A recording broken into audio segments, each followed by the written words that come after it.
Meron daw tatlong suspect ang arestado sa karnaping sa Pampanga. Alam mo kung paano nakuha?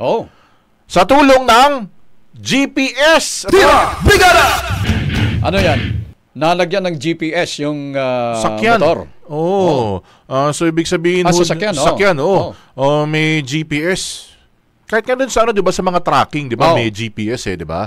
Para matrack nung may-ari ng tracking company kung nasa na yung biyahe. Diba? Pero ito, yung mga sasakyan daw may GPS din. Dapat ganun Meron Dapat pala lahat ng sasakyan may GPS. Tapos matatrack mo ba, kunin mo yung cellphone mo, matatrack mo kung nasa na yung sasakyan mo. Para pag may mga ganitong pangyayari. Yung sasakyan daw kasi, binaklas at binenta ang mga piyesa. Parang chinap-chap pala ito, partner. Alamin nga natin yan, Brigada Kath Austria, i-brigada mo. Brigada Live Report. Arestado ng PNP Highway Patrol Group ang 3 individual na sangkot sa carnapping sa Apalit, Pampanga. Ang operasyon ay nagugat matapos magreklamo sa pulisya ang may-ari ng isang Toyota Vios.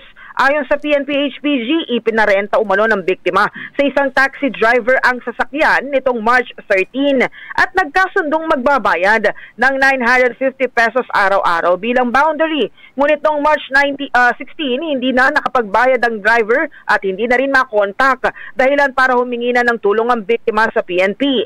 Gamit ang GPS tracking, natunton ng mga operatiba ang sasakyan sa Marley Apparel, Alawi, Tabuyok Road sa Apalit, Pampanga. Pagdating sa lugar, tumambad itong chinap-chap, binaklas na sasakyan at naibenta na ang mga piyesa nito. Samantalang mga naarestong suspect ay naharap na sa kaukulang kaso. Nakita nyo ba dyan sa video? May mga pictures. Brigada Gab and Brigada Abs. Wala na ang mga piyesa. Halos kalansay na etong kotse. Ang kaha na lang, tapos nakahiwalay na yung makina. Parang hirap na kilalanin kung dun sa may-ari ng sasakyan. Pero may naman may chassis number naman yan, engine number. Malaking tulong yung GPS kasi halimbawa ako, nagrenta ako ng motor pa lang ito Brigada Abs sa Brigada Gab. Kung yung magkakasundo kayo ng owner na dito lang sa city. Ngayon, nilabas ko ng city. Nilabag ko yung kasunduan. Na truck niya, ma'am, lumabas kayo. Kasi may GPS. Hindi mo alam na may GPS yung motor. Yun. Dapat yung So, may ginawa ka ng ganyan dati. Diba? Na-truck.